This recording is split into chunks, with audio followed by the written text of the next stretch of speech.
So we're going to move right along and begin with our first presenter of the evening. I'm sure many of you are familiar with the work and writings and teachings of Richard Campanella, who's a geographer who's on the faculty of the Tulane School of Architecture. He's an award-winning teacher. He's an award-winning author. He's written extensively on the history of zoning in New Orleans, especially in the downtown areas.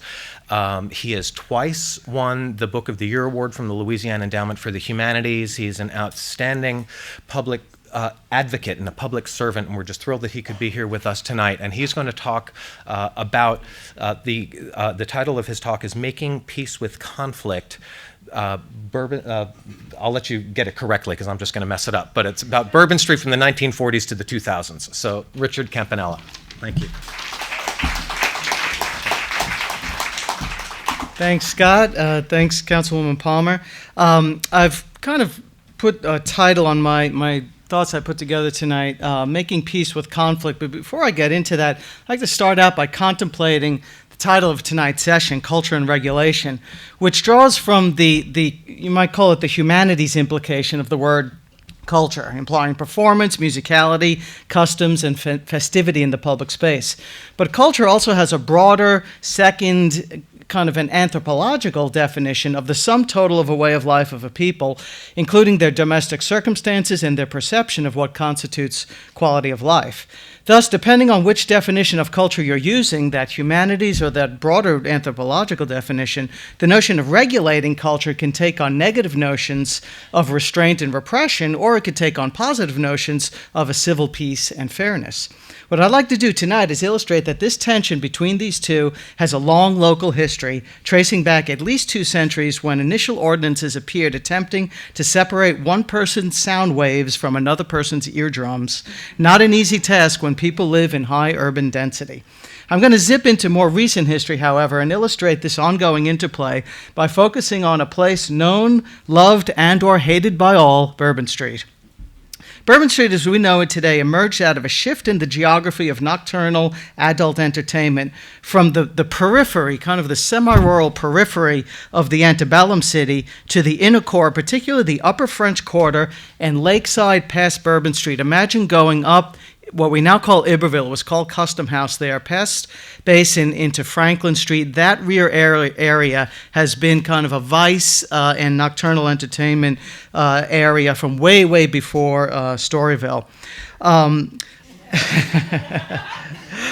A new innovation arriving from via New York right after the end of the Civil War, the Concert Saloon, an American variation of the English music hall and a forerunner of vaudeville and burlesque, brought together music, dance, and alcohol, and along with it, the consternation of neighbors.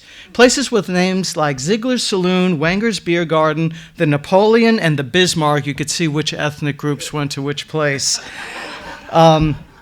Were the Siberias, the Bacchanals, and the Spotted Cats of the 1870s, and forces like the Progressive Mascot newspaper railed against them as organizations like VC Pora, FMIA, and Hear the Music, Stop the Noise do today. The creation of Storyville regulated this sort of activity, not just prostitution, which was famous for, but also concert saloons, into a specific space behind the French Quarter. Again, that was that Custom House Franklin area. But upon its decline and closure in the mid-1910s, the nighttime economy drifted back to the rear of the French Quarter to an area known as the Tango Belt. This would be around Burgundy, Iberville, and Bienville, and those rear upper streets. Relentless police raids in the 1910s and 20s allowed Bourbon to seize the advantage with the establishment of speakeasies and the first nightclubs in the late 1920s and 30s. Bourbon rocketed to national fame when hundreds of thousands of troops and plant workers discovered the opportunities for escapism during World War II, and immediately afterwards we start to see the first salvos in the ongoing civic war between neighborhood associations and Bourbon Street. Mid-century local news was loaded with struggles between principally VC Pora and bourbon bar owners over topics that could be lifted from today's headlines and from Meg's emails, Meg's VC Pora emails, if you get them. Noise, liquor licenses, crowd control, signage, lights, obscenity, Parking, zoning, crime, these are all you could look late 1940s ongoing. City officials, namely Mayor Chet Morrison, were caught in the middle, recognizing the importance of a preserved French Quarter and the political clout of the neighborhood associations, but also the cash cow that was Bourbon Street and the rising tourism industry. Others saw political opportunity in regulation, and among them was the new district attorney, Jim Garrison, who, of course, would gain later notoriety for prosecuting Clay Shaw in the only time the JFK assassination went to court. This is how he got his launch. As a public mantra of gaining control of Bourbon Street. Garrison calculated that burlesque clubs were costly operations with big staffs and could only turn a handsome profit if they ran illicit money-making schemes on the side, which they did through organized crime. Knock out those schemes and the clubs close, Bourbon Street is cleaned up, and Jim Garrison is a hero. The Garrison crackdowns of the early 1960s knocked the gaudy old-school nightclubs out of business, but instead of cleaning up Bourbon Street, which was Garrison's PR mantra, it made matters much worse. Clubs no longer subsidized by illicit gambling and beer-drinking scams had to lower their cost dramatically and did so by becoming cheap, low-end strip joints or obnoxious clubs with boisterous cover bands. Other bars discovered that you could make a whole lot more money with less staff by selling drinks directly to pedestrians on the street through a practice called window hawking. You know those little interstitial spaces with those little micro bars? This is where this begins. This is late 1960s. So you cut down on your staff, you sell directly, you don't even need air conditioning. And so this led to the Go Cup, the pedestrian mall, and a dramatic shift in bourbon action from the stylized private space of fancy clubs. When you used to dress up to go to Bourbon Street, it was a fancy day, it was a hot date, to the dirty public space of the street. By the 1970s, the nightly Bourbon Street scene became a campy cavalcade of crock carnies. The 1970s crisis, which everyone agreed marked the street's nadir, did not go unnoticed by New Orleans' new chief executive. Mayor Moon Landrieu realized that the complicity or insouciance of past administrations had exhibited toward the Strip could not continue. Bourbon Street's chronic problems had become acute, and something had to be done. So he did what most politicians would do. He formed a task force. To Landrieu's credit, the Bourbon Street Task Force was not just a bunch of overtasked, underfinanced civil servants cobbled together to placate indignant voters. Chaired by heavy hitters and fairly well-funded, the task force united key agencies with a local planning design firm to study Bourbon Street's history, conditions, and communities, survey stakeholders, analyze results, and propose improvements. The 6 leaders of the task force got started with a tour of Boston, New York, and Atlanta adult entertainment districts, a potentially scandalous junket if ever there was one. But the participants took their work seriously and learned from their peer places. Next, the task force met with Bourbonites on their home turf. Conflict abounded even among their own. Hoteliers, for example, were at odds with club owners about noise abatement. Feelings were mixed about the pedestrian mall. Nearly everyone wanted to, quote, get rid of, and these are their words, litter, congestion, prostitutes, loiterers, bums, panhandlers, pot smokers, hippies, and Hare Krishnas, and not necessarily in that order. The meeting concluded with a promise of new funding, projects, regulations, and ordinances toward an improved Bourbon Street. Other changes would depend on what the task force learned from the other half of the equation, the visitors. So in June 1977, 6 researchers interviewed 640 Bourbon Street users over 8 days and analyzed the results on a mainframe computer, kind of the first generation of this sort of sophisticated microcomputer-based data analysis. Both visitors and natives agreed, from the results, that Bourbon Street was, quote, unique and fascinating. Both groups also concurred that Bourbon Street was, quote, dirty, smelly, cheap, and tacky. Natives more so than visitors. The groups disagreed that Bourbon Street was, quote, too loud, unsafe, and offensive, but natives disagreed to lesser degrees. In all, visitors and natives in 1977 generally viewed Bourbon Street similarly, differing mostly in intensity. They wanted nuisance control, not pleasures. The task force presented its findings in October. Its recommendations came in the form of a series of remedies that will be promulgated into new laws and policies. To remedy the shady maneuvering involved in spot zoning and nonconforming uses, the task force worked with the City Council in passing a new Vucare Entertainment VCE zone. This is where this comes from, still in place today, which, quote, set up the mechanisms by which other task force recommendations could be implemented and enforced. To remedy complaints about unsightly signage, the task force forged a formula in which a business was allowed two-face sign sized at no greater than 8% of the square footage of the business's public space frontage.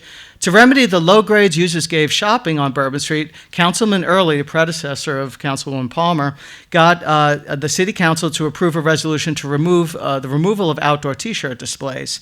To remedy complaints of rough streets and puddles, the task force coordinated its design recommendations with the Department of Streets resurfacing project. To remedy cheating on taxes and codes, the task force clarified and enforced which enterprises were bars as opposed to restaurants. To remedy the littering problem, the task force dramatically increased the number of trash receptacles, shifted garbage collection from dusk to morning, and synchronized street cleaning and sidewalk washing with trash collection. To remedy the lack of organizational cohesion among managers, business owners, and building owners, the task force formed the Bourbon Merchants Association, which, among other things, produced a newsletter and communication mechanism. Perhaps the task force's wisest decision concerned what not to remedy. Very few stakeholders indicated that a heavy-handed garrison-style intervention was necessary, and none were enacted. The pedestrian wall was maintained, the doors of non-strip establishments could remain open, drinks could be sold directly to pedestrians, and no one would mess with the constitutionally protected rights of what the official Bourbon Street Revitalization Plan publication described as, quote, countless beggars, shoe shiners, tap dancers, religious fanatics, and weirdos, unquote.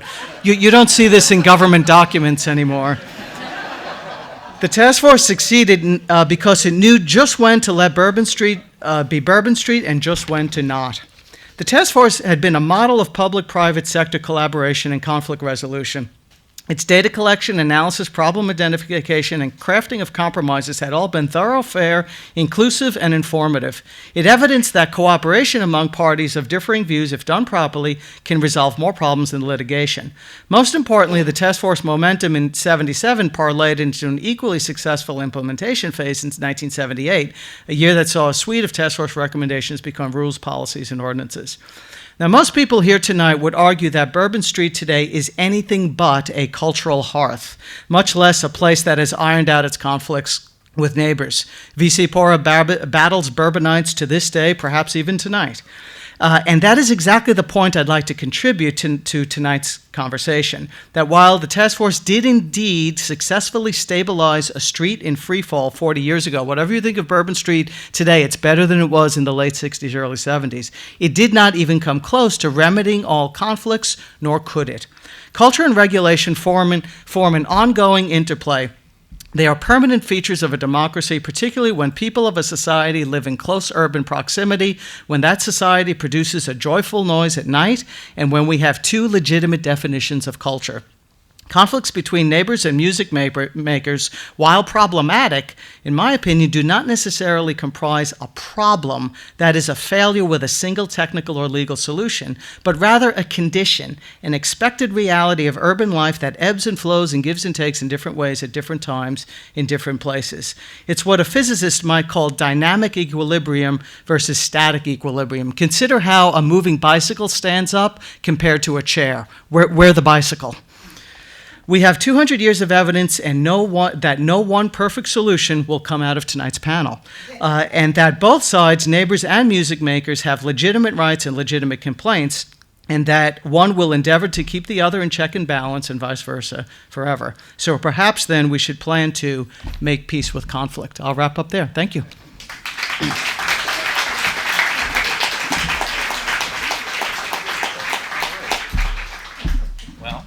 I told you he was great. All right, hold on. Let's see. Now, that one is Kristen's. We don't need that anymore. Am I doing this in the open? Oh, God.